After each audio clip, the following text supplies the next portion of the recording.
Mga kabisnes naming minamahal, makikisuyo po kami. Naglalambing po kami sa inyo. Kung maaari po sana ay pakisuportahan natin Analisa Reality Vlog. Analisa Reality Vlog. Hello mga kababayan, kumusta po kayo? Magandang buhay. Welcome po muli sa aking YouTube channel, Analisa Reality Vlog. Panibagong reaction, sariling opinion po ang aking gagawin ngayon patungkol dito kay Kayla, yung nag-grocery po sila. Pero bago ko ituloy, maraming salamat po una sa ating Panginoon dahil sa ganitong pagkakataon na binigay niya sa akin.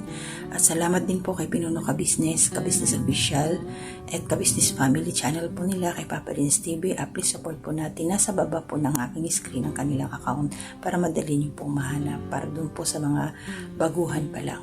At maraming salamat din po to my silent viewers. Yung mga nagla-like, nagko-comment at saka nagsishare po ng aking mga ginagawang reaction, maraming salamat po. At sa kabuuan po, salamat po sa inyong lahat ng aking mga subscribers na it's more than 2,800 plus na po. Salamat sa inyo. More blessings. Bahala na si Lord magbalik ng biyaya sa inyo, sa buong pamilya niyo po. So ito na, by the way, sa lahat po ng aking mga kasamang mga reactors, shoutout po sa inyo. Sila Kabayan Anime Reactors TV, Kabayan Alminda Mix Vlog, Katangay PLC, Kalingap Turak, Kabisnes Taong Gala, si Ma'am Flair's Channel, and Kamix Vlog. And yung mga kagwang rin po, please support natin sila. At hindi ko muna ako magsa-shoutout mga kababayan, kabisnes, kapapi at kalingap. Hindi ko ako naka-ready, sa totoo lang, kasi bigla lang ako nagkaroon ng konting minuto ngayon para makapaggawa ng reaction. Kasi wala talaga, laging umaga na ako nakakapagpahinga. Pasensya na kayo at sana maintindihan ninyo ako. At mag-iingat lang ho kayo palagi. So ito na ang aking reaction about ito kay Kayla. So bakit ko nasabing hindi siya oportunista? Dahil unang-una pa lang, noong una na naisama siya ni Papa Dins. Nung nagkita sila, naisama siya sa bahay nila Papa Dins. Nagpunta sila doon. Sinama din ito si Kayla, nag-grocery sila, punta sila sa store. Hanggang ngayon, ito si Kayla talaga, pagdating doon sa grocery area, mabusisi siya. Tinitingnan niya, binabasa niyang mabuti yung mga label. Magandang ugali ito kasi makikita niya kung kailan mag-expire, anong class, ano yung mga pangalan, anong klaseng items yun. Sobra siyang mabusisi.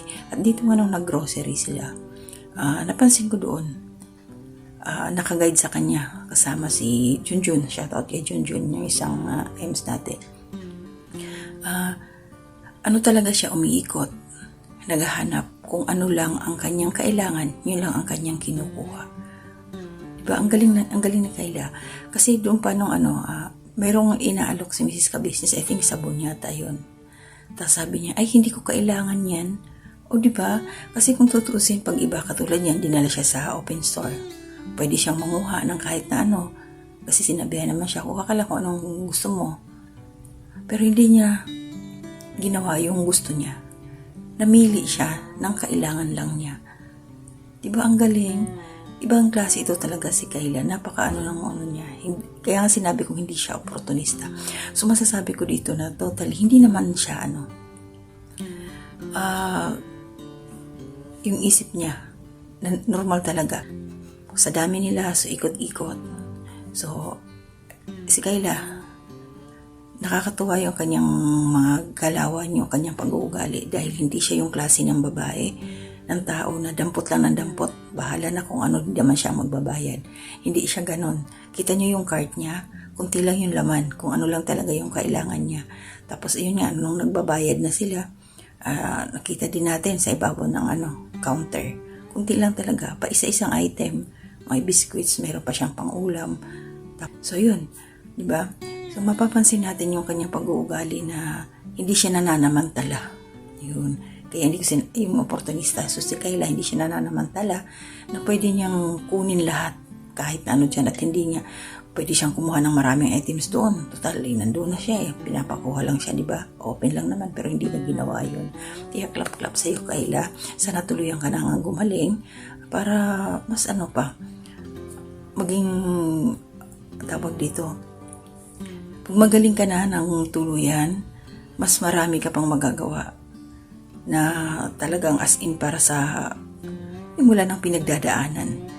Diba? Kasi hindi ka naman talaga Wala ka naman saltik. Ano lang talaga yung pag nagkaroon ka lang ng depression mo. So ito ngayon, nakikita naman na namin kung ano na yung mga pagbabago sa buhay mo. So salamat Kayla dahil napakabuti mo, ang bait mo, tapos mapapansin mo talaga ano na siya ngayon ang ganda na ni Kayla, lumalabas na yung ganda niya. Sana bumalik na yung kanyang kulay na natural na talaga, na hindi naman siya nangangalakal At mabuti nakapasok na uli siya sa kanyang trabaho. So yun lang ang aking reaction ngayon. Pasalamat lang tayo dito sa nakikita nating improvement kay Kayla. So alam na natin ngayon na ugali ni Kayla na hindi siya basta kuha na lang ng kuha pag nasa grocery. Kung ano lang talaga ang kailangan niyang kunin, yun lang talaga ang kanyang dadalhin, lalagay sa kanyang cart. So maraming salamat po. Hindi muna ako magsa-shoutout. Mag-iingat po tayong lahat. To God be the glory.